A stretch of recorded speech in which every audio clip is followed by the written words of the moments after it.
What's up? I'm Dan Fredenberg, and this is another Chance Encounter. Hey, what's up? I'm Dan Fredenberg. I'm a commercial real estate guy. I'm from the internet.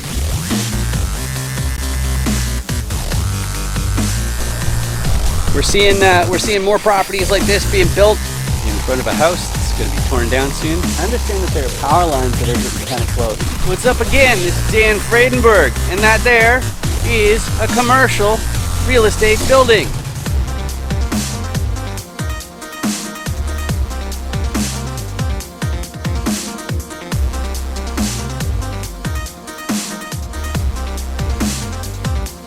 I'm joined today with Tabatha, and is it Forgue?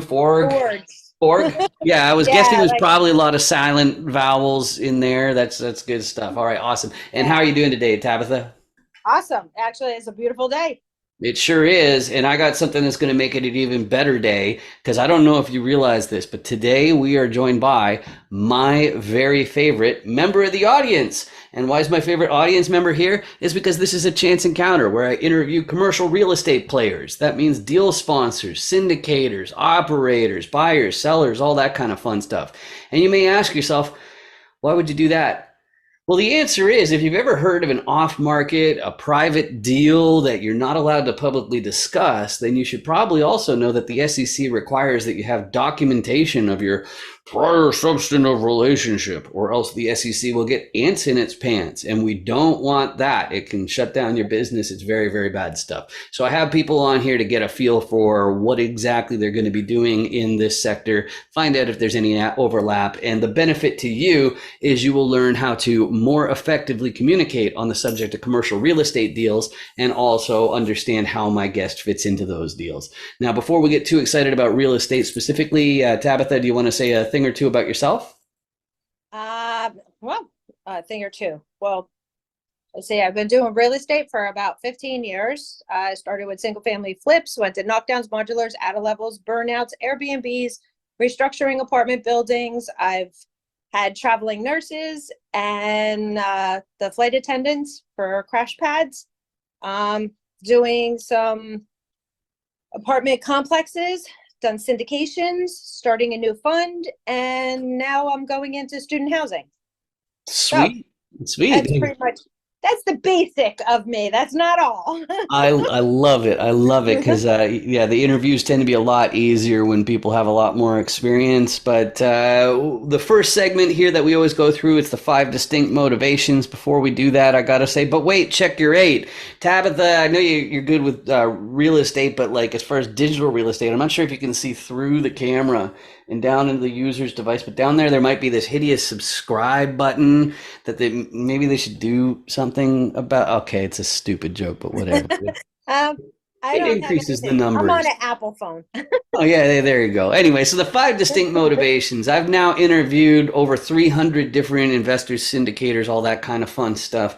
And everybody has their own unique why. But at the same time, I found they fit pretty neatly into these five different categories. And I always ask these because we really need to know what's going to keep people from throwing in the towel when times get tough. And these motivations, I think, do a really good job of explaining that. Because after all, these deals, they take months to close, they take years to Yeah. go full cycle. So if you're not really prepared for that, then maybe this isn't for you. But the first motivation I found is preservation of purchasing power. What's that? Well, some people, they don't have to have a job, and the way that they pay their bills is because they've got a portfolio of assets, and the proceeds from ownership, in other words, the profit, it's that's how they pay their bills. Now, if you're in that situation, you might wonder, why would somebody go through the hassle of making another acquisition? And there's two scenarios that jump really out as far as what's going to make somebody in that position pull the trigger. The first one is if inflation is rearing its ugly head, that's going to eat away from the purchasing power of your cash flow, so it's going to be time to make a new acquisition. But the other time is when there's a distress, property or an asset crash, and you can buy at a steep discount. So the hassle and the time you need to put in, it's outweighed by the potential upside. Now, of course, everybody should be trying to buy at the steepest discount that they possibly can, but I'm just trying to describe why people at that phase of their careers are motivated. And full disclosure, I'm not to that point in my career yet. What describes me better is trading time directly for wealth. And that is because I got a background in technology. And if you have any experience or background being a high income earner, a high salary, high wage earner, then you probably notice that you get a bigger tax bill than anybody else. And just like Uh, that, when I ended up opening up my CRM agency in 2011, and then all roads lead to real estate as far as bigger and better clients. So in 2014, I started working for a guy who was doing 10 single family transactions every month like clockwork for years before he hired me. And when I saw that potential, it hit me that I need to pivot. And instead of focusing on increasing salary, increasing wage, and all that sort of stuff, I need to find a way to get rewarded with these little slivers of equity and this deployed capital. And so that's what I'm up to. But of course, that's a little too abstract for a lot of people, especially youngsters. They're more motivated to hustle like crazy right now so that they can fast track their retirement. Or the more distinct way of describing it, the more accurate way to describe it for most people, is they want to take control of their own schedule. And that might just mean that they work fewer months per year or something like that. But the one thing to keep in mind is that this actually does not describe all people in real estate. Some people, they are not looking to retire at any given time. They're motivated to hustle into their 90s because they're just plain ambitious. They want to buy their entire hometown. They want that generational wealth to make sure that their great grandchildren never have to hold a day job.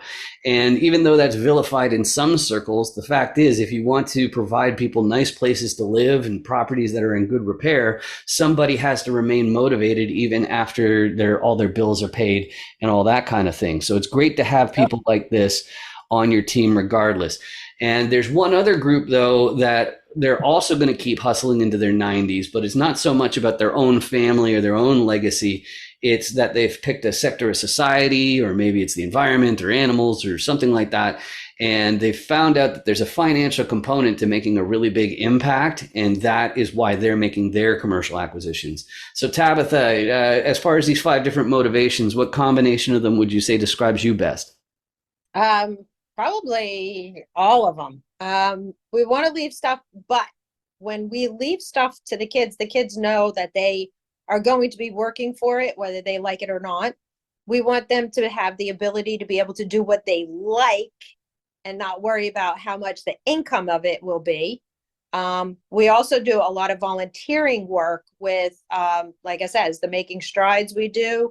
We've done the Gary Sinise, we've done Alzheimer's, we've done, oh my gosh, there's multiple sclerosis. We've done so many different things because we don't wait until something affects us in the family before we go to help people. One of my goals, I want to do certain things that will help affect kids coming up and learning that they can actually like go to a tree and pick an apple. Like a lot of kids don't realize that that's where they come from, not the grocery store. So I want to actually, like Johnny Appleseed, I want to go to parks and plant apple trees around the swings because I got tired of burning my butt. So there's certain things out of each one of them that we want to do. We want to be able, when we retire, again, we want to be able to do what we want again, so we want the same thing for them. We also don't want to leave a burden to our next generation.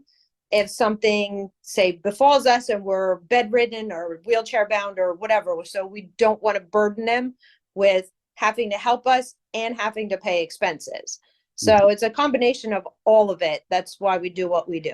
I love it. I love it. And of course, one thing that there's a little bit of a threat of when you're talking about motivations is you might seem a little bit too optimistic, like everything's going to go perfectly. But of course, commercial real estate is a business and all businesses have risks involved. And if you've ever been involved in a 506B syndication, these private off market deals you're not allowed to publicly discuss, then the securities attorney in the mix, and there really should have been one. That's like the biggest red flag there is out there. You should run, not just walk, if you don't have a securities attorney involved. They should have insisted that everybody involved in the deal fills out this super invasive financial questionnaire, asking uncomfortable questions like what's your net worth and things like that. But when I was going through those investment questionnaires, those suitability questionnaires, the tolerance for risk assessment question I found really lacked utility. It didn't really give us anything usable as far as information goes to prove that somebody understands what this industry really entails. And so I made my own question of it, which is a fill in the blanks. It is. There are many popular investment asset classes, but I think blank is too risky. And Tabatha, it can be inside real estate, it can be outside real estate, it can be both if you really want. But what's too risky for you to invest in? Uh, mine, my belief is malls right now. Other than if you're going to be doing repurposing, because everybody's ordering online, people don't actually want to be near people sometimes, I guess you would say. So yeah, I think the biggest risk is big malls Mm-hmm, going into those. Like I said, unless you know it's going to be sold, like I know three that are being sold that I want to repurpose. That would be the only thing. mm-hmm, Um, I did meet a guy, I thought strip malls was one, mm-hmm, but I met a guy that he's worth over $100 million and he does we call him triple net lease man mm-hmm. because that's all he does. And I guess he kind of brought that risk down for me. Mm-hmm, mm-hmm. So, Yeah, yeah, I definitely get um, that. I find it especially in densely populated areas, you start to feel more like livestock than humans when it gets yeah, too busy. So I definitely get that part, and it's definitely for different people in different stages of your life. Like if you're on the hunt for a spouse or something like that, then it's a good thing. But for me personally, it's like, no, I'm not. No, thanks. So I love that. But let's get on. Let's keep things rolling here. The next segment, the next question I have is the favorite deal metrics slide. And I confess, the first few hundred chance encounter interviews I didn't include this. And it was because I knew that some people in this industry, they're more of a public relations or just a front of house sort of role. And they're not going to be going deep into the spreadsheets. They're not going to understand how each different part affects each other and how they can be manipulated to make a different picture or suit a different criteria or whatever.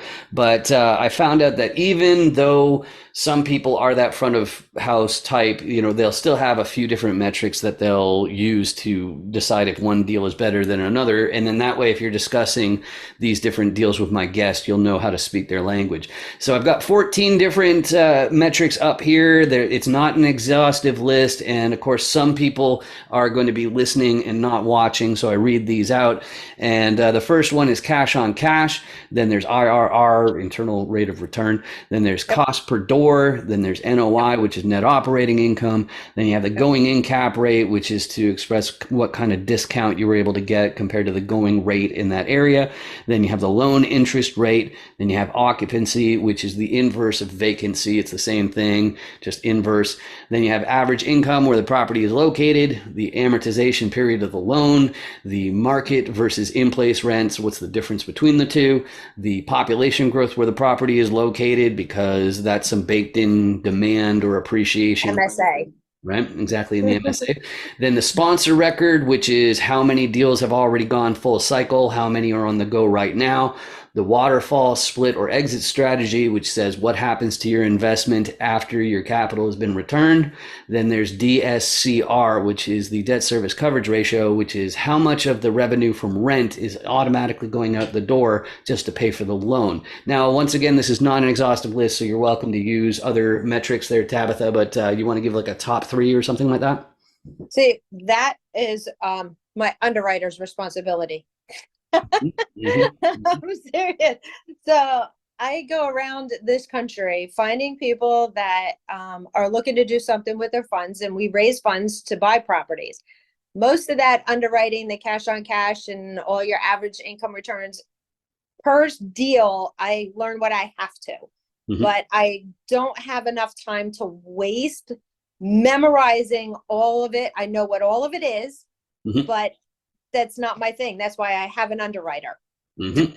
Absolutely. Absolutely. I love. So does that answer what you're looking for, or am I different than everybody else? Oh no, it's all perfectly fine. It's just a matter of which numbers do you tend to hone in on, and especially like I'd use it to dovetail into my own conversation, which is, coming from Yes. tech. I was looking for these slivers of equity, so I'm more motivated by IRR rather than cash on cash. So when I'm talking to a deal sponsor, that's usually a good thing because they're usually pretty low on capital. They're pretty Yeah. illiquid. And so somebody who's being willing to be rewarded in IRR, deployed capital, that tends to be pretty inviting. So that's Okay. what I'm up So to.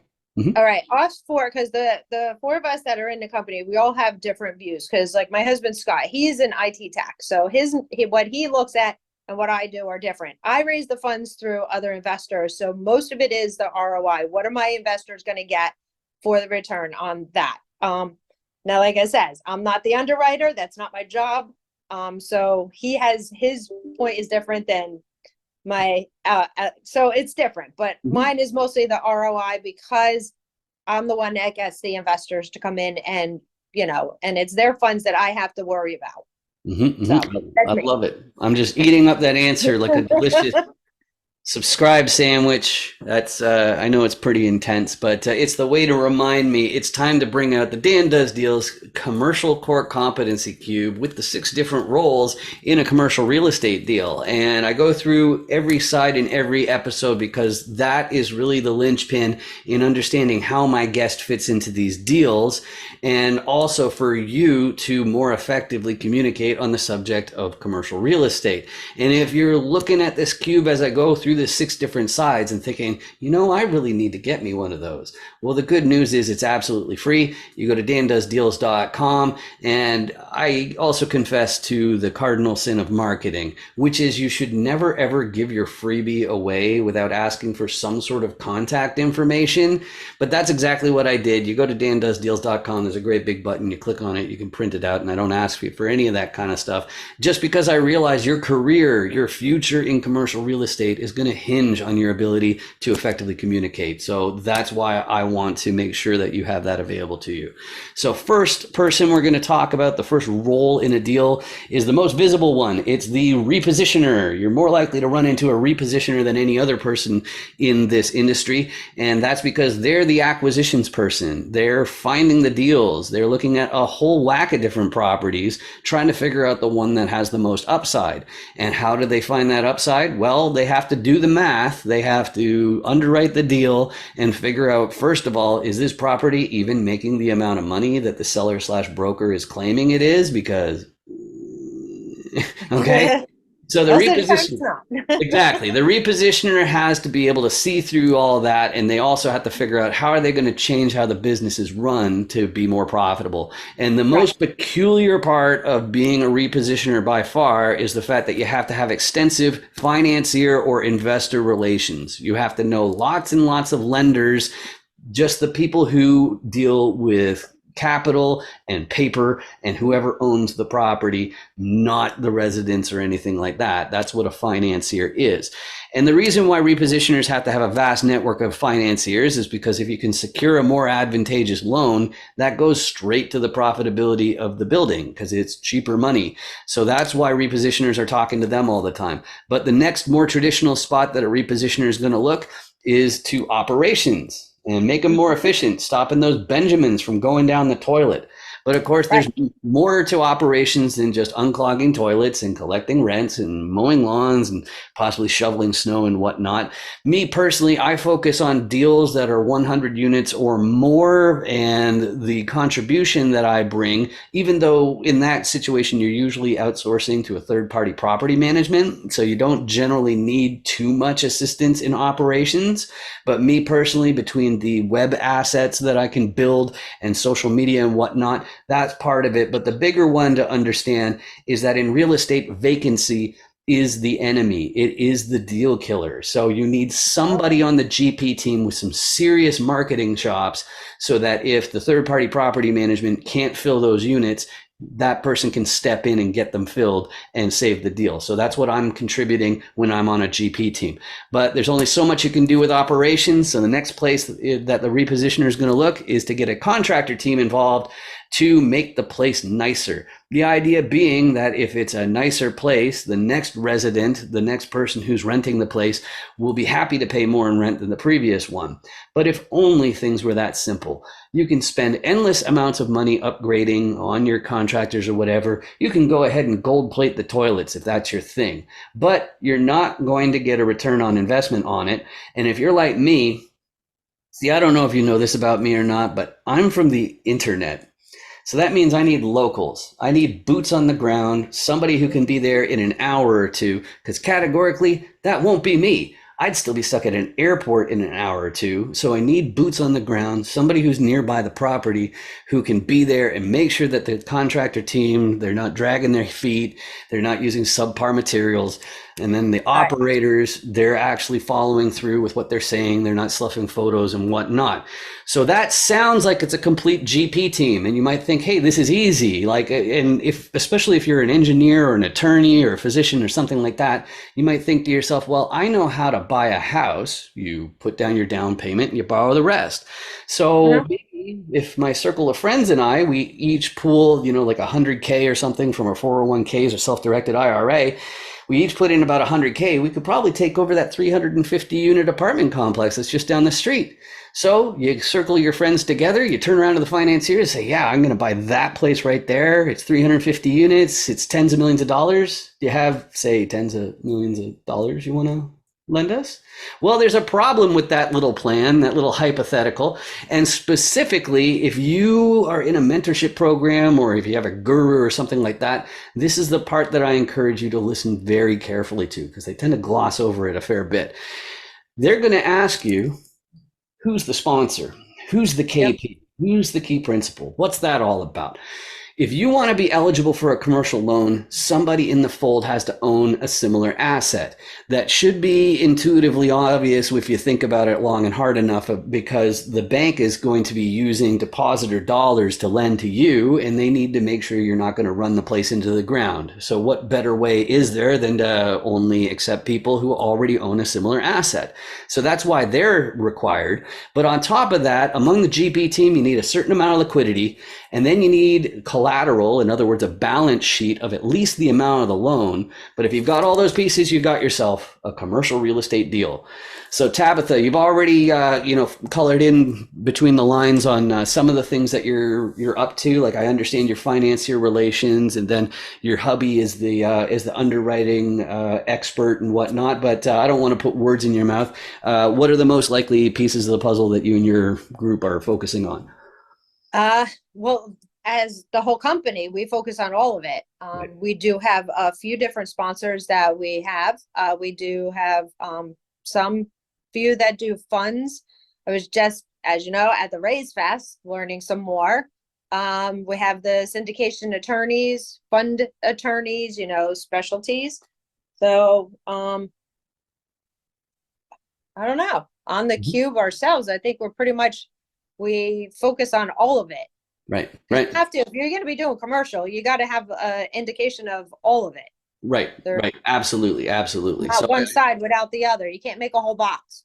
Yes, exactly. So I think we got that nice and buttoned up. So let's move on to the properties themselves. And when real estate people are asking you, hey, what's your buy box? What's your ideal property? We're really asking for three main things. First one's geography. Where is it? Which state? Which counties? Possibly even which neighborhood? If you're going to call it ideal, that's definitely going to be on their mind.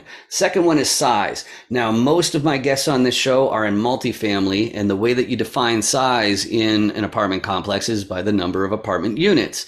The reason why the size is so important is because the type of group that would take over 10 and 15 unit apartment complexes, they're going to be fundamentally different from the ones that are taking over 150, 350 unit apartment complexes. So that size is going to matter.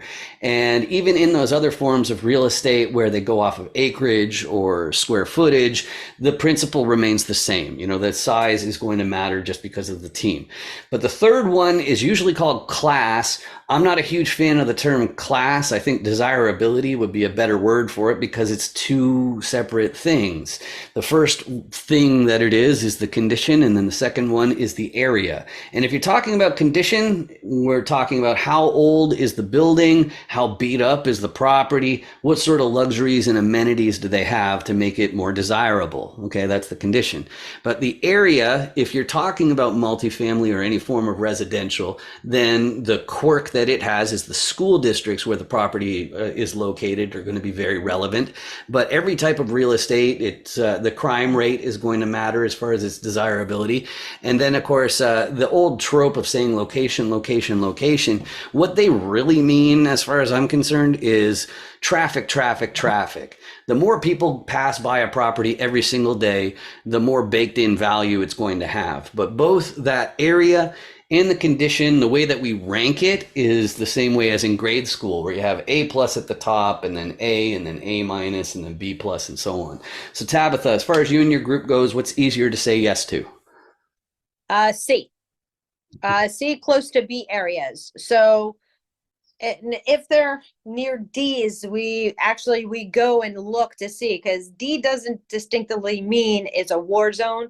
And if you don't know what a war zone is, bars on the window and doors. Okay. So we don't go into those areas, but D can also be that it's got nothing but multifamily or warehousing, storage facilities, things like that in the areas. But we also invest in storage units. So if it's in areas that has warehousing and storage units and it's right there, heck, I'm getting double rent because they're going to be storing their stuff in the storage facilities. Mm-hmm. So, but we mostly stick towards C, apartment buildings. We're not afraid to take on ones that have things that like Pacific electric boxes, like you need to do a whole new, systems throughout there. So those kind of things don't scare us.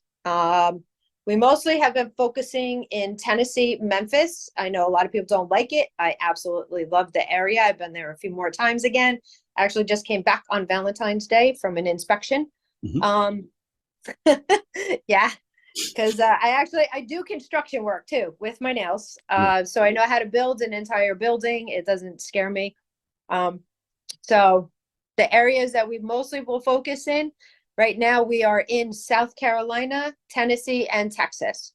We're mostly focused towards 20 to 50 because they're just easy, convenient, and not a lot of people are going in on those.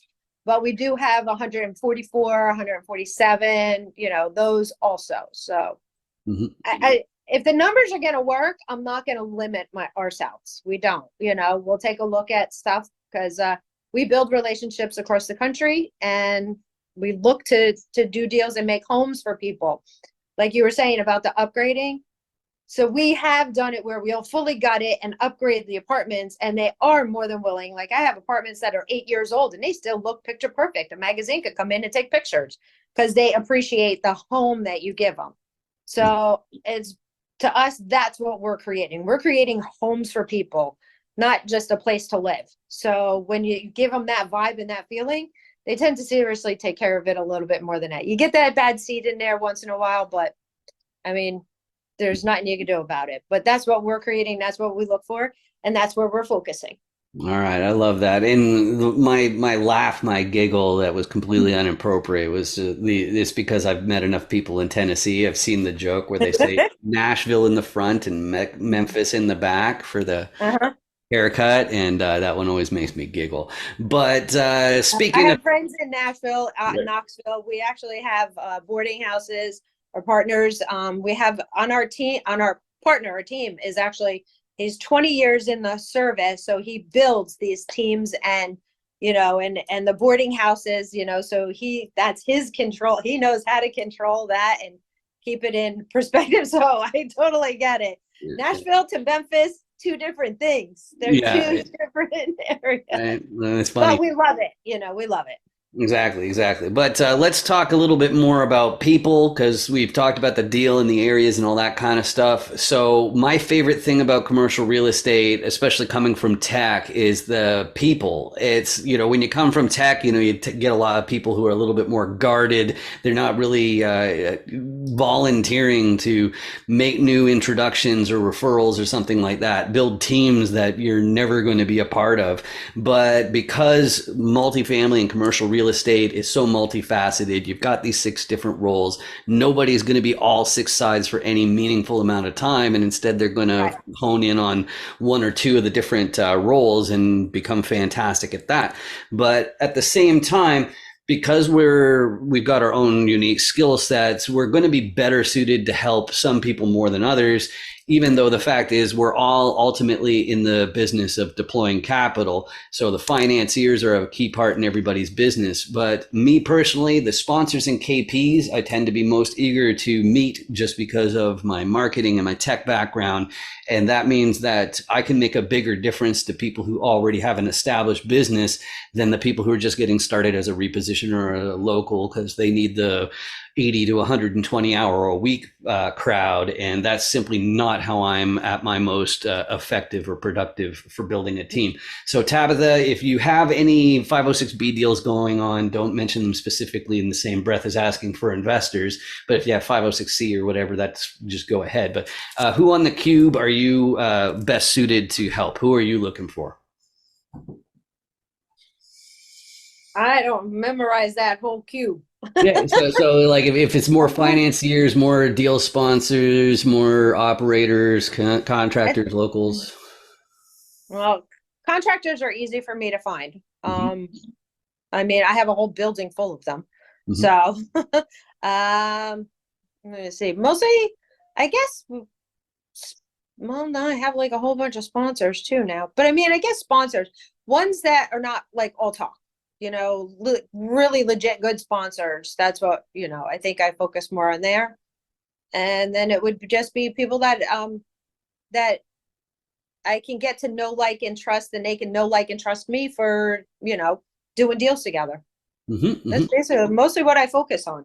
I love That's it. my I love job. it. So then let's And a talk about mom. how to reach out then. And I'll sandbag if I talk about myself first. I got this nice distinct last name. It makes me easy to find on LinkedIn, which is where I spend most of my social media time. And of course, if you hop onto Amazon.com, I've got a few different books on business skill building, including commercial real estate syndication specifically.